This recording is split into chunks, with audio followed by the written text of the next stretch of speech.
दोस्तों आज हम बात कर रहे हैं आंसर की 802 नंबर सब्जेक्ट की, जिसका नाम है समसामयिक भारतीय समाज में शिक्षा। इसमें set A, set B, set C और सेट डी सभी के लिए आंसर्स देखेंगे। आंसर आपके सेम ही रहते हैं, क्वेश्चन केवल ऊपर नीचे रहते हैं। बस हर सेट में एक ही चीज होती है कि क्वेश्चन जो है ये एमसीक्यू कहीं और पूछा जाएगा। आपका पहला क्वेश्चन किसी सेट में फिलिप्स का होगा, यानी खालिस्तान का होगा। किसी सेट में जो है एक वर्ड वन वर्ड का पहला क्वेश्चन बन जाएगा, तो यही चेंज होता है। या एक नंबर पे जो क्वेश्चन है वो 3 नंबर पे पूछा जाएगा, ये चेंज होता है, बाकी कुछ नहीं। किसके अनुसार शिक्षा का अंतिम लक्ष्य निर्वाण है, यानी मोक्ष है? तो उपनिषद के अनुसार शिक्षा का अंतिम लक्ष्य निर्माण है। तो यहाँ पर जो है निर्माण जो है आपका बी ऑप्शन करेक्ट होता है। अलगाव से तात्पर्य है, तो अलगाव से अलग होना ही तात्पर्य होता है, ए ऑप्शन करेक्ट हो जाता है। अगला जो प्रश्न है, सर्व शिक्षा अभियान का संबंध खालिस्तान मतलब किससे है? सर्व शिक्षा अभियान का संबंध किससे है, आपको ये बताना है। तो सही विकल्प होगा 6 से 14 वर्ष के आयु के बच्चों से सर्व शिक्षा अभियान का संबंध है, यानी कि डी ऑप्शन करेक्ट हो जाता है आपका। नारीवाद आंदोलन के प्रकार नहीं है, तो नारीवाद आंदोलन के प्रकार में लोकतांत्रिक नारीवाद नहीं होता है, बी ऑप्शन जो है करेक्ट हो जाएगा। इसके बाद जो नेक्स्ट क्वेश्चन है, इसमें पूछा गया है लोकतंत्र शब्द की उत्पत्ति हुई है यूनानी शब्द से उत्पत्ति हुई है, जिसको ग्रीक भाषा भी बोला जाता है, तो ये सही है। इसके बाद जो नेक्स्ट क्वेश्चन है उसकी बात करते हैं। यहाँ पे मैंने आपको उपनिषद बता दिया था, उपनिषद और उपनिषद, और उसके अलावा जो है यहाँ पर जो है मीनिंग ऑफ एलिनेशन जो है वो आपका सेपरेट होता है। ठीक है, इसके बाद जो है नेक्स्ट क्वेश्चन है, इसमें सर्व शिक्षा अभियान जो है 6 से 14 वर्ष के बच्चों के लिए है। और which is not a type of feminism movement, तो डेमोक्रेटिक फेमिनिज्म जो है ये टाइप नहीं है। इसके बाद जो है आपका लिबरल भी होता है, रेडिकल भी होता है और सोशलिस्ट भी होता है। डेमोक्रेसी डराइव किया गया है यूनानी शब्द से, देखो यहाँ पे यूनान लिखा है। ठीक है, अब जो नेक्स्ट क्वेश्चन है, इस बच्चे ने जो लिखा है वो देखते हैं कितना सही लिखा है कितना गलत लिखा है। माध्यमिक शिक्षा आयोग के अध्यक्ष जो है डॉक्टर लक्ष्मण स्वामी मुदालियर थे, बिल्कुल सही आंसर है डॉक्टर लक्ष्मण स्वामी मुदालियर। ठीक है, भारत में जाति का आधार जो है जन्म होता है, ये बिल्कुल सही आंसर है। उसके बाद में नेक्स्ट जो क्वेश्चन है, इसमें पूछा गया है यूनेस्को की स्थापना खालिस्तान में हुई, तो सन 1945 में हुई थी। ठीक है, 1945 आप लिख देते हैं तो भी सही है। क्लियर है। इसके बाद जो नेक्स्ट क्वेश्चन है आपका, भारत में दलित आंदोलन के सूत्रपात कौन किसने किया था? सूत्रपात ये आपको बताना है। तो इसका जो सही आंसर, भारत में दलित आंदोलन के सूत्रपात जो है डॉक्टर भीमराव अंबेडकर।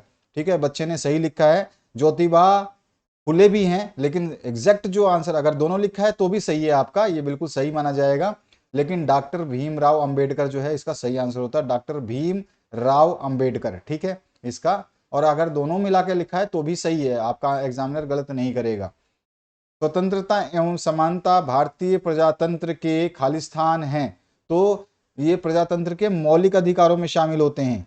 ये मौलिक अधिकार हैं, ये याद रखिए, अधिकार तो है ये, लेकिन ये कौन से अधिकार है? मौलिक अधिकार है। ठीक है, मौलिक अधिकार है। अब एग्जामिनर के ऊपर है कि वो मौलिक आपने अधिकार लिखा है तो काटता है या नहीं काटता, बाकी ये मौलिक अधिकार है, ये ध्यान रखना। इसके बाद आइए नेक्स्ट क्वेश्चन की बात करते हैं। इसमें पूछा गया आपसे, ये तो सारा कर दिया हमने। NIPPA का पूरा नाम बताइए, तो इसको बोलते हैं national institute of education planning and administration. तो मैंने यहाँ पे देखो इंग्लिश में लिख दिया national institute of educational planning and administration. Hindi में अगर आपको लिखना था तो इसका नाम होता है राष्ट्रीय शैक्षिक योजना एवं प्रशासन संस्थान। ठीक है, दूसरा जो क्वेश्चन है परिवार के कार्य लिखिए, तो परिवार का आप जानते हो, आपका परिवार आपके लिए क्या कार्य करता है? आपका पालन पोषण करता है, सही बात है, आपको सुरक्षा प्रदान करता है, आपका सामाजिकरण करता है, आपके अंदर नैतिक मूल्यों का विकास करता है, ये सारे काम परिवार के कार्य हैं। तो आप इसको लिख सकते थे, बच्चे ने बिल्कुल सही किया। पहला क्वेश्चन भी बच्चे का ये सही है, दूसरा क्वेश्चन भी ये बच्चे का सही है। भारतीय संविधान का निर्माण कितने दिनों में हुआ है? तो भारतीय संविधान का निर्माण सही लिखा है, 2 वर्ष 11 महीने 18 दिन, ये भी सही है। ठीक है, दलित के लिए हरिजन शब्द का प्रयोग किसने किया था? तो महात्मा गांधी ने किया था, ये भी बिल्कुल सही है, महात्मा गांधी के द्वारा। किस आयु वर्ग के बच्चे बाल मजदूरी की श्रेणी में आते हैं? तो बिल्कुल सही है, 14 वर्ष से कम आयु वर्ग के बच्चे जो है बाल मजदूरी की श्रेणी में आते हैं, तो 14 वर्ष से कम आयु के बच्चे, ये भी सही है। अब आइए नेक्स्ट क्वेश्चन देखते हैं। केंद्रीय समाज कल्याण मंडल के 3 कार्य लिखिए, तो इसको लिख देते हैं। तो केंद्रीय जो आपका, एक मिनट देख लेते हैं हम आंसर, अभी अभी मैंने लिखा था इसका। हाँ, केंद्रीय समाज कल्याण मंडल के 3 कार्य बताने थे। समाज कल्याण योजनाओं को लागू करना, ठीक है, महिला बाल एवं वृद्धजनों के कल्याण के लिए कार्यक्रम चलाना, और स्वैच्छिक संगठनों को सहायक सहयोग और अनुदान देना। ये केंद्रीय समाज कल्याण मंडल के 3 कार्य मैंने बता दिए जो क्वेश्चन में पूछा गया था।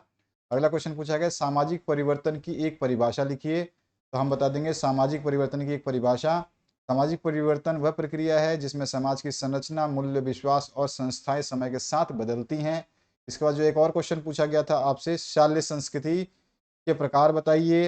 हैं, भारतीय संविधान की 3 विशेषताएं लिखी हैं। तो चलिए देखिए, शाल्य संस्कृति के प्रकार बहुत सारे होते हैं। इसमें हमने बताया है अनुशासनात्मक संस्कृति, लोकतांत्रिक संस्कृति, उसके अलावा जो है संयोगात्मक संस्कृति और प्रदर्शन आधारित संस्कृति। भारतीय संविधान की 3 विशेषताएं क्या है? सबसे लंबा लिखित संविधान है, ठीक है, धर्मनिरपेक्षता यानी सभी धर्मों का सम्मान और मान्यता दी गई है, और संगठनात्मक ढांचा है, इसमें केंद्र और राज्य सरकार के बीच की शक्तियों का जो है बंटवारा होता है। अब इसने पूछा है वैश्वीकरण के मुख्य दोष लिखिए। तो हम वैश्वीकरण के मुख्य दोष बता सकते हैं, जैसे कि क्वेश्चन में पूछा गया वैश्वीकरण के मुख्य दोष लिखिए, उदाहरण शिक्षा को परिभाषित कीजिए, शिक्षक के व्यक्तिगत गुण लिखिए, हैं, शिक्षा का व्यापक अर्थ समझाइए, शिक्षा की आवश्यकता महत्व बताइए। तो चलिए इन सभी क्वेश्चंस को देख लेते हैं एक बार, इनके आंसर्स क्या क्या हो सकते हैं। तो यहाँ पर कुछ क्वेश्चंस के आंसर मैंने दे दिए। वैश्वीकरण के मुख्य दोष लिखिए, तो स्थानीय उद्योगों को नुकसान होता है वैश्वीकरण के माध्यम से, और सांस्कृतिक एक रूपता होती है, यानी वैश्वीकरण से स्थानीय संस्कृति खो सकती है। आर्थिक असमानता, कुछ वर्ग जो है वैश्वीकरण का लाभ उठाते हैं और कुछ नहीं। उदारीकरण शिक्षा को परिभाषित कीजिए, यानी शिक्षा में उदारीकरण का अर्थ है शिक्षा के क्षेत्र में सरकारी नियंत्रण को कम करके निजी क्षेत्र की भागीदारी को बढ़ावा देना। ये जो है इसका परिभाषा हो गया। ये क्वेश्चन है, आंसर नहीं है, मतलब ये पॉइंट नहीं है, ये रहा आपका क्वेश्चन है ये। उदारीकरण शिक्षा को परिभाषित कीजिए, शिक्षा में उदारीकरण का अर्थ है शिक्षा के क्षेत्र में सरकारी नियंत्रण को कम करके निजी क्षेत्र की भागीदारी को बढ़ावा देना। शिक्षा के व्यक्तिगत गुण लिखिए, तो भाई व्यक्ति के गुण क्या होते हैं? शिक्षक जो होता है उसके व्यक्ति के गुण क्या होते हैं? धैर्यवान होता है, संचार कौशल उसकी अच्छी होती है, ईमानदारी होती है, करुणा और सहानुभूति होती है, अनुशासन होता है। इस तरह से शिक्षा का व्यापक अर्थ समझाइए। तो शिक्षा केवल पाठ्यक्रम तक सीमित नहीं है, यह व्यक्ति के समग्र विकास, सामाजिक समझ, नैतिकता और व्यवहारिक ज्ञान का विकास करती है। यह होता है इसका व्यापक अर्थ। इसके बाद शिक्षा की आवश्यकता महत्व बता सकते हैं, व्यक्तिगत विकास के लिए, रोजगार के अवसर के लिए, सामाजिक सुधार के लिए, राष्ट्रीय प्रगति के लिए, और भी बहुत सारे लिख सकते थे आप। शिक्षा के निजीकरण से होने वाले लाभ और हानियां क्या हो सकती है? तो शिक्षा का जब निजीकरण करेंगे ना, प्राइवेटाइजेशन करेंगे, प्राइवेट स्कूल और गवर्नमेंट स्कूल, तो उसमें क्या लाभ होनी होता है? प्राइवेट स्कूल होता है तो गुणवत्ता पूर्ण शिक्षा की संभावना मिलती है, नवीन तकनीकी साधनों का उपयोग किया जाता है, कंप्यूटर लैब्स वगैरह सब कुछ देखने को मिलता है, प्रतिस्पर्धा से सुधार होता है, और दूसरे प्राइवेट स्कूल वगैरह कॉलेज खुलते हैं तो उसमें प्रतिस्पर्धा कंपटीशन होता है और उससे कंपटीशन से सुधार होता है। हानियां क्या है? शिक्षा जो है महंगी होती है इनमें, है, गरीब और वंचित वर्ग की पहुंच से मतलब बहुत ही कम लोग पहुंच पाते हैं, और व्यवसायीकरण का बढ़ना, यानी कि यहाँ पे पैसे ज़्यादा होती है, फीस जो है वो ज़्यादा से ज़्यादा लिया जाता है, ये एक जो है इसमें व्यवसायीकरण। शैक्षिक अवसरों की समानता की क्या आवश्यकता है? ये क्वेश्चन पूछा गया है। सामाजिक न्याय की स्थापना करने के लिए, सभी को समान विकास का अवसर प्रदान करने के लिए, राष्ट्रीय एकता को बढ़ावा देने के लिए, प्रतिभा के संपूर्ण विकास हेतु शैक्षिक अवसरों की समानता आवश्यक है। तो इस तरह से कुछ प्रश्न हमने देखे, तो आशा करता हूं कि आपको आपके सभी प्रश्नों के उत्तर मिल गए होंगे।